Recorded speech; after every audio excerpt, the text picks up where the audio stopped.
जय हिंद। आज हम डिस्कस करने वाले हैं बीआरओ ग्रीफ में आपकी जो पोस्ट निकली है एसकेटी की स्टोर कीपर टेक्निकल की उसकी जॉब प्रोफाइल के बारे में। क्योंकि आप सभी जानते हैं कि आपका जो एग्ज़ाम है कब 31 अक्टूबर को वो कंडक्ट हो चुका है। और अब यहाँ पर जिस किसी का भी एग्ज़ाम अच्छा गया है उसको आगे की जो भी प्रोसेस होती है और आपके जो भी जॉब प्रोफाइल होती है उसको बारे में जानने की जिज्ञासा जरूर होगी। तो चलिएगा आज हम एसकेटी के जो भी आपके जॉब प्रोफाइल है, जैसे कि आपकी सैलरी वगैरह, टीए डीए जो भी अलाउंस आपको मिलते हैं, नेचर ऑफ ड्यूटी की आपकी जो ड्यूटी होती है वो किस प्रकार की होती है, प्रमोशन वगैरह, फैसिलिटी वगैरह, लोकेशन वगैरह की कहाँ पर आपको रहना पड़ता है, ये सारी बातें यहाँ पर हम इस वीडियो में डिस्कस करने वाले हैं। तो चलेगा सबसे पहले एक बार आपके जो एसकेटी के पोस्ट का रिव्यू है ऑफिशियल नोटिफिकेशन में वो आपको दिखाते हैं। तो देखिएगा आपका जो ऑफिशियल नोटिफिकेशन है वो यहाँ पर हमने ओपन किया हुआ है और जो पोस्ट नंबर 7 है उसमें आपकी जानकारी दी गई है स्टोर कीपर टेक्निकल के बारे में। तो सबसे पहले बात करते हैं हम इसकी पे स्केल के बारे में कि आपको जो सैलरी मिलती है ना वो किस में मिलती है, किसके अनुसार मिलती है। तो आपको जो सैलरी मिलेगी वो लेवल 2 के अनुसार मिलने वाली है। तो लेवल 2 में अगर आपको सैलरी मिलती है तो आप लोग जानते हैं कि अच्छी खासी सैलरी आपको यहाँ पर मिलने वाली है। तो अगर हम बेसिक पे की बात करें तो देखिएगा 19,900 से तो आप लोग 20,000 मान सकते हैं। 20,000 से स्टार्टिंग होकर आपको जो सैलरी है ना वो 63,200 तक रहने वाली है। तो यहाँ पर एक अच्छी खासी सैलरी आपको इस जॉब में, एसकेटी के जॉब में मिलने वाली है। और आपको जो क्वालिफिकेशन है इसके लिए वो बस मात्र आपको जो है +2 पास होना अनिवार्य है, तब आप इस भर्ती के लिए एलिजिबल हैं, आप अप्लाई कर सकते हैं। और एज लिमिट आपकी कितनी है वो आपकी 18 से 27 रखी गई है जर्नल के लिए। तो ये तो बात हुई हमारी पे स्केल की, इसकी एज लिमिट की और क्वालिफिकेशन की। और अब देखिए यहाँ पर 31 अक्टूबर को आपका एग्जाम कंडक्ट हुआ है। तो इसके बाद अब आपका जल्दी है जो है दिसंबर के फर्स्ट वीक में, कब, दिसंबर के फर्स्ट वीक में आपका रिजल्ट आएगा। और रिजल्ट आने के बाद अगर आप लोग अपना एग्जाम क्वालिफाई कर देते हैं तो उसके बाद जो है आपका क्या होगा, फिजिकल होगा। और उसमें आपका फिजिकल कंडक्ट होने के बाद आपका मेडिकल टेस्ट होगा। और यहाँ पर अगर आप लोग अपना रिटन टेस्ट है, उसके बाद नंबर 2 अपना फिजिकल है, नंबर 3 अपना मेडिकल है, अगर आप लोग ये तीनों प्रोसेस कंप्लीट कर लेते हैं तो उसके बाद आपके जो फाइनल मेरिट लिस्ट है वो तैयार कर दी जाएगी। ठीक है, तो फाइनली आप लोग सिलेक्ट हो जाओगे कहाँ पर, एसकेटी के पोस्ट में, बीआरओ ग्रिफ में। तो अब सिलेक्ट होने के बाद जब आप लोगों की ट्रेनिंग स्टार्ट होती है तो वहां से लेकर आपके जॉब प्रोफाइल तक आपको जो मिलती है उसमें क्या कुछ आपकी प्रोसेस होती है वो देखिएगा। तो देखिएगा जैसे ही आप लोग मेरिट में सिलेक्ट हो जाते हैं, आपका लिस्ट नामा आ जाता है, तो उसके बाद सबसे पहले आपकी क्या होगी, सबसे पहले आपकी ट्रेनिंग होगी। तो अगर बात करें ट्रेनिंग कितनी होती है तो आपकी जो है बेसिक ट्रेनिंग होती है ना वो होती है 59 डेज की। कितनी होती है, 59 दिन की 59 डेज की आपकी ट्रेनिंग होती है। लेकिन ये कोविड-19 की वजह से अब थोड़ा इसमें चेंज आपको देखने को मिल सकता है। लेकिन अगर बात करें बेसिक ट्रेनिंग की तो वो आपकी मात्र आपकी 59 डेज की, आप लोग 60 दिन मान सकते हैं कि 2 महीने की आपकी ट्रेनिंग यहाँ पर आपको देखने को मिलती है। उसके बाद बात करें आपकी रैंक कौन सी होती है, जैसे कि अगर आप लोग जानते हो तो आर्मी में क्या होता है, आर्मी में सबसे पहले आपका सोल्जर होता है। क्या होता है, सबसे पहले सोल्जर होता है। सोल्जर के बाद क्या आता है, सोल्जर के बाद आता है लांस नायक। क्या आता है, लांस नायक, जो कि आपका 1 स्ट्रिप का होता है। उसके बाद आपका आता है नायक। नायक कितना होता है, नायक आपका 2 स्टेप का होता है। उसके बाद आपका क्या आता है, हवलदार आता है। तो सबसे पहले देखिए सोल्जर, उसके बाद लांस नायक, फिर नायक और फिर आपका हवलदार। तो आर्मी में आपको जो हवलदार की रैंक होती है ना वही सेम रैंक आपकी होती है किसकी, एसकेटी की बीआरओग्राफी में। किसकी होती है, एसकेटी की बीआरओग्राफी में होती है। तो यहां से आप लोग अंदाजा लगा सकते हैं कि सोल्जर, लांस नायक, नायक और उसके बाद हवलदार। तो हवलदार की रैंक आपको डायरेक्ट मिलती है +2 बेस पे बीआरओ ग्रिफ में।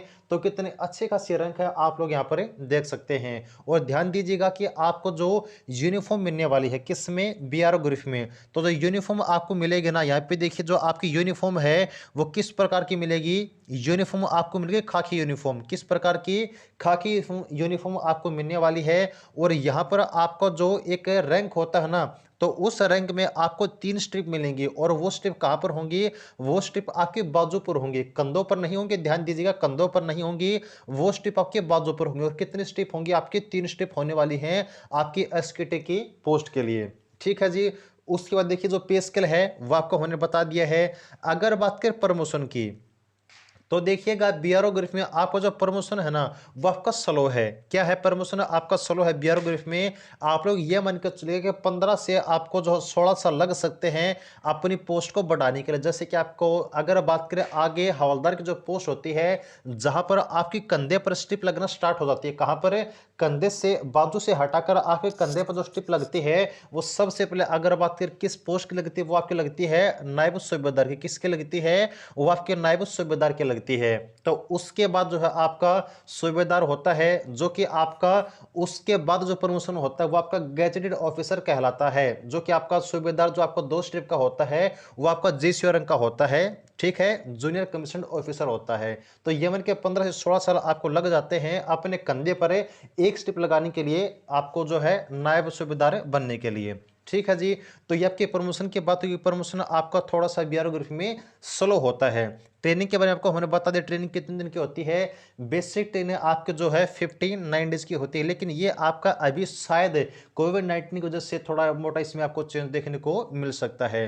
अब वहीं अगर हम बात करें आपकी जो एसकेटी के पोस्ट है इसके लाइफस्टाइल के बारे में, तो देखिएगा आपकी जो लाइफस्टाइल है ना बीआरओ ग्रुप की, कतई बिल्कुल आसान आपके जो जो प्रोफाइल है और बिल्कुल आसान आपके लाइफस्टाइल की अच्छी खासी लाइफ आपको बीआरओ ग्रुप में एसकेटी के पोस्ट में देखने को मिलने वाली है। ठीक है। यहाँ पर अगर बात करें आपकी जो लाइफस्टाइल होगी तो उसमें आपको जो मोस्टली काम होता है ना वो आपका स्टोर से रिलेटेड ही होता है। ज्यादा काम आपको इतना बर्डन इसका काम का नहीं होता है एसकेटी के पोस्ट में।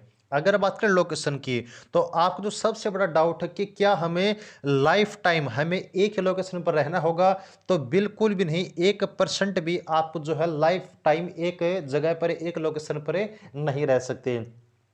आपको जो है अपनी जो भी आपकी ड्यूटी होती है, जो भी आपकी एक जॉब पीरियड होता है, उस जॉब पीरियड में आपको जो है अलग अलग जगह पर अपनी ड्यूटी जो है वो आपको निभानी होगी। ठीक है।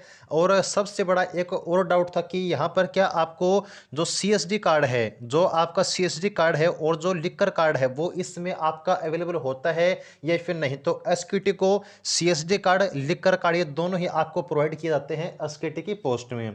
अगर बात करें यूनिफॉर्म की, तो यूनिफॉर्म आपको हमने बता दिया है सभी के आपको जो खाकी यूनिफॉर्म देखने को मिलती है। और उसके बाद बात करें नेचर ऑफ ड्यूटी की, तो ड्यूटी आपकी बिल्कुल आसान होती है। कोई भी यहाँ पर आपको जो है काम का बर्डन, काम का बोझ नहीं होता है। जैसे कि अगर बात करें आपका जो मोस्टली काम होता है ना, तो मोस्टली आप लोग रहे कहाँ पर गए? तो मोस्टली आप लोग हेडक्वार्टर में रहोगे। कहाँ पर रहोगे? ज़्यादातर आप लोग हेडक्वार्टर में रहोगे, मोस्टली आरसीजी में। कहाँ पर है? मोस्टली आप लोग आरसीजी में रहोगे, आप लोग हेडक्वार्टर में रहोगे। और अगर बात करें नेचर ऑफ ड्यूटी में काम के बारे में, तो मैंने आपको पहले भी बताया था कि आपका जो काम होता है वो आपका स्टोर से रिगार्डिंग ही होता है। जैसे कि आपका जो स्टोर मैनेजमेंट है कि पूरे स्टोर को किस प्रकार से मैनेज करें, स्टोर में आपका क्या है, स्टोर में कौन सी चीज कितनी है, स्टोर में क्या आया है, स्टोर में क्या गया है, करंट में आपके जो स्टोर है उसमें कितने क्या कुछ आपकी अवेलेबिलिटी है, ये सभी आपको जानकारी रखनी होती है स्टोर के बारे में। जैसे कि आपका स्टोर में जो इक्विपमेंट है वो कितना है, उसकी देखभाल करना, उसकी मरम्मत वगैरह करवाना। यानी कि कुल मिलाकर हम लोग कह सकते हैं कि आपका जो काम होता है ना वो सारा टोटली किसके बारे में होता है? स्टोर मैनेजमेंट के बारे में होता है। और यहाँ पर कोई भी आपका हार्ड वर्क नहीं होता है। तो यहाँ पर मोस्टली जो काम की अगर बात करें तो आपका जो काम होता है वो स्टोर के रिगार्डिंग, उसके मटेरियल के रिगार्डिंग, या फिर आपका जो स्टोर में सीमेंट वगैरह होती है उसके रिगार्डिंग में आपका काम देखने को मिल जाता है। तो अगर बात करें ओवरऑल, तो आपकी जो एसकेटी की जो प्रोफाइल है बिल्कुल अच्छी जो प्रोफाइल है। यहाँ पर कोई भी आपको टेंशन वगैरह लेने की जरूरत नहीं होगी अगर आप लोग उस काम को एक अच्छे तरीके से अपना निभा लेते हैं। तो ये कुछ आपकी जानकारी है एसकेटी के पोस्ट के बारे में। तो जो भी आपके डाउट आ रहे थे इसकी पे scale, promotion, training, lifestyle, location, शेष जगह, लिकड़ card, uniform, nature of duty, वो सारी बातें यहाँ पर हमने डिस्कस कर ली हैं। तो देखिएगा, अब जल्दी ही आपका जो 31 अक्टूबर को एग्जाम हुआ है उसका रिजल्ट आपको देखने को मिलने वाला है दिसंबर के फर्स्ट वीक में। पहले भी आ सकता है, ये कंफर्म नहीं है दिसंबर के फर्स्ट वीक में, वो पहले भी आ सकता है, लेकिन दिसंबर का फर्स्ट वीक आपका लास्ट है। दिसंबर के फर्स्ट वीक में आपको जो रिजल्ट देखने को मिल जाएगा ये कंफर्म है। उससे पहले भी आ सकता है, लेकिन दिसंबर का फर्स्ट वीक यानी कि 1 से 10 दिसंबर के बीच में आपको रिजल्ट कभी भी देखने को मिल सकता है।